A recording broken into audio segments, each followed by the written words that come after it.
Is that a big, unabashed synth I hear? Well, yes, it is. Queen, play the game. Next on Crown Jewels.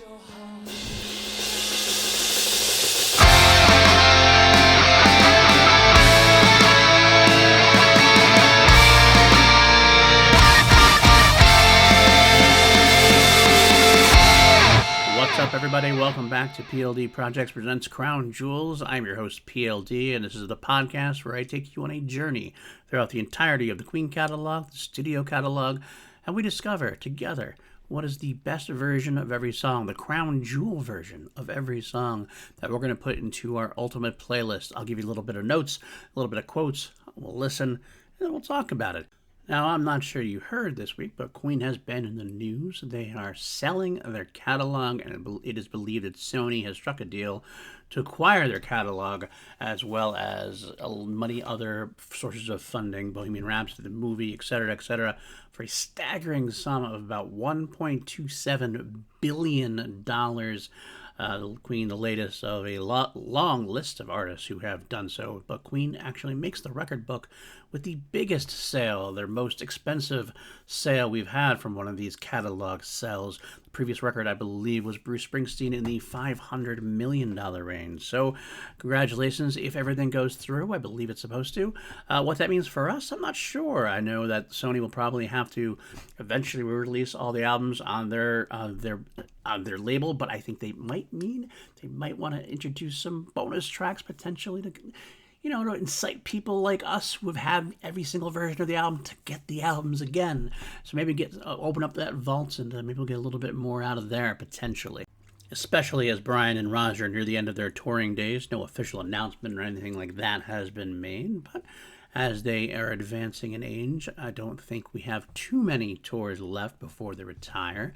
But as we do that, the band in our podcast here in Crown Jewels, we're entering a very new era, the 1980s, and The Game, the first album to be issued in the new era, featuring a new recording environment in Munich and also a new producer in Mack, a producer who becomes quite important in the journey of the band.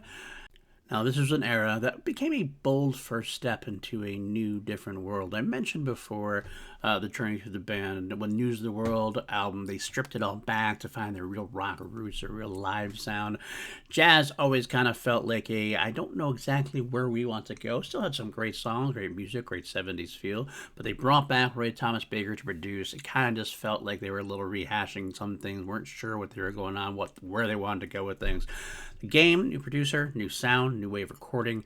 This is definitely a step in a direction some people would not like, but a lot of fans absolutely would. This is their biggest album in the U.S., their two biggest singles in the U.S. So it's a really crossover for them. They hit a new sound for sure.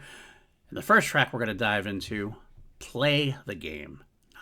Not quite the titular song, but pretty close. Play the Game, written by Freddie Mercury, featuring Freddie Mercury on lead and backing vocals, piano, and the Oberheim OBX synthesizer. This is, of course, the band saying that this is the first time they were going to go all in on the synthesizer, and they really do. Brian May features on guitars and backing vocals, John on bass guitar, Roger Taylor on drums and backing vocal. This really is a classic Freddie power ballad of sorts. It's that one that he seems to be able to write in his sleep. Has some great vocals or piano bass, and the bass drums, and some great guitar work from Brian as well. We're going to find out, and some generous helpings throughout of the Red Special. It was issued as a single in the United States, where it hit number 42 on the charts, not very high. This was not the first single. The UK did hit a little higher at number 14. It was played live through 1982. And that was retired from the set, so really only a couple of years on the Queen touring side. They did not resurrect it for any of Brian or Roger's solo tours, not surprising, it's a Freddie song. They did not do it for the Queen and Paul Roger era, again not surprising, this isn't a very Paul Rogers-ish type of song.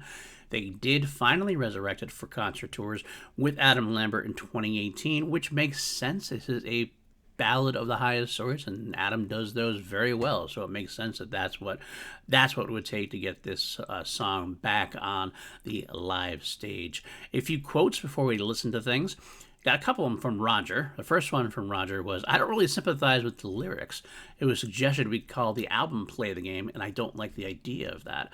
Basically, it means in English, let's go along with the establishment. I don't particularly sympathize with that view. I'm not sure that's what Freddie meant. I don't think that's what he meant necessarily, but that's how Roger said it could be interpreted. And he did get the play off of the title. It is just the game, which I guess means you're not going with the establishment. It's just calling the album the establishment in Roger's eyes. Okay, Raj, that works for me, I guess. Roger also described this when the single came out as, the current single is typical of our old style, but most of the album is different from the epic sound. That's a true statement. This is definitely a throwback. It's kind of funny if you're calling this a new era and the first song is kind of a throwback. It is, because it is definitely very Queen-like compared to some of the other songs we're going to get to, for sure. This is definitely a throwback to a degree, but also still that sound, that crisp sound of the production of it, still earmarks it as something more new. And I guess that's probably another reason why they opened up with that big synthesizer get-go, as we're going to hear it in a second. Finally, one other quote I'll throw out there. Taylor Hawkins, actually a great friend of the band, the late great Taylor Hawkins, mentioned this as one of his favorite Queen tracks. He said, if I had to choose 3 favorite Queen tracks, I'd have Dragon Attack, which we're going to talk about next week, because it has such a great riff and that insane drum solo. Play the Game, which I remember from first hearing the Game album, which still sounds incredible. And finally, Under Pressure. Well, alrighty, we have 4 versions to listen to. We have the album version, the main album version. That's the first one we're going to listen to. We got Queen Rocks Montreal from 1981 in concert, and then On Fire at the Bowl live at Milton Keynes in 1982. And finally, live in London 2018 from Queen and Adam Lambert. Now, how do we listen to it? Well, I don't want to get any strikes or anything like that, so what I do is in the show notes, I provide you a link to a document. On that document, we'll have links to YouTube videos for all the tracks we're going to listen to. So when it comes time, you'll hit pause, you go click on that link that we're going to talk about, listen to it, come back, and then I'll discuss it, and we'll go from there. So first up is the studio version, the album version. Go find that link, click on it, listen to it with headphones, and then come back and we shall talk about it. Open up your mind and let me step inside. And there you have it. The album version. Like I said, all did on that synth and programming from the beginning, that weird kind of like really big cymbal kind of thing. I guess making a statement at that point. Personally, I don't like it. I'd rather not have it, to be completely honest with you. And again, I don't really love the synths. I'd rather have the whole band doing their thing. I mean, I'm not necessarily against synth, but I prefer when they're being more creative in terms of finding ways to make different instruments sound like they wanted it to sound. But if Queen's going to go in, they're going to go all in. But personally, cut that off. I do have some nice falsetto-y vocals from Freddie in the beginning, some subtle harmonies that are more subtle than usual at first. It does have that great middle section with that rhythmic part, the boom, my game of love has just begun, that part. And then it goes back into the more falsetto-y play the game moment. If you watch the link, you saw the YouTube video, and it's a very funny video moment as I go through the different band members singing the song, play the game, play the game, play the game. Guess that John doesn't sing, because John doesn't sing. I got some more instrumental synth stuff beforehand. We get into Brian's wailing solo. Gets a couple of good solos in this. Brian doing what he does best. He plays that. His solos always tend to be like the melody, but not exactly the melody. He'd start the melody, kind of feel familiar, but then he kind of branches off and does his thing. I think we got a lot of little Freddie ad-libs, little Brian ad-libs before we end the song. That kind of powerful way. It's a powerful song. It's a big Freddie piano ballad. You know, he can write these in his sleep, like I said earlier in the podcast. I do love the track, but that is what it is for the album version. All right, let's move on to the other versions we're going to listen to. First up, we have Rocks Montreal, and I'm going to have you listen to both Rocks Montreal and On Fire at the Bowl, because they are two, like one's from 1981, one's from 1982. Same basic version of the song, arrangement of the song, nothing different. They're kind of similar, just different performances. So we're going to talk about them both at the same time, and I'll pick out some key moments from both, and we'll see where that leads us. So go listen to Rocks Montreal and On Fire at the Bowl. Come back, and we'll talk about it.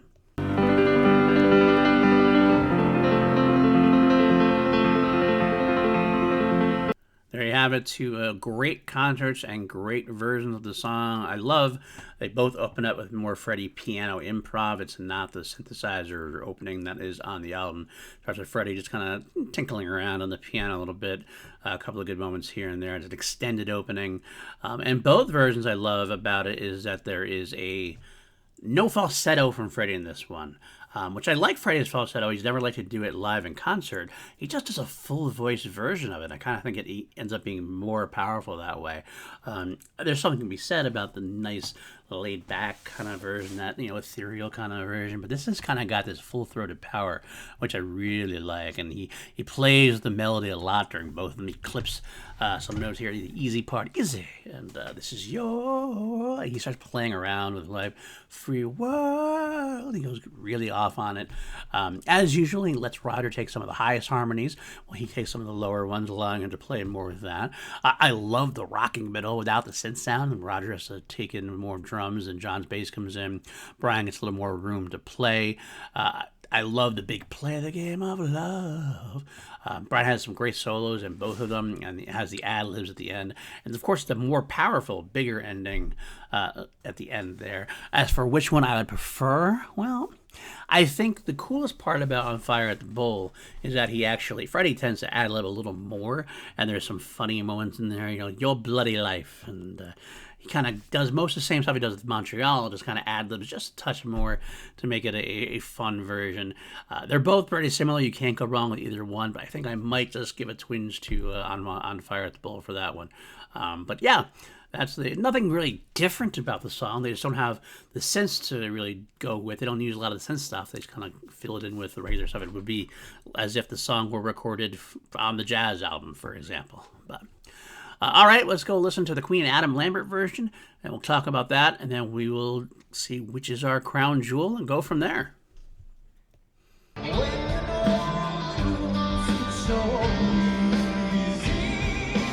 Okay, like I said before, Adam is great at power ballads for sure. He's great at the poppier side of the band.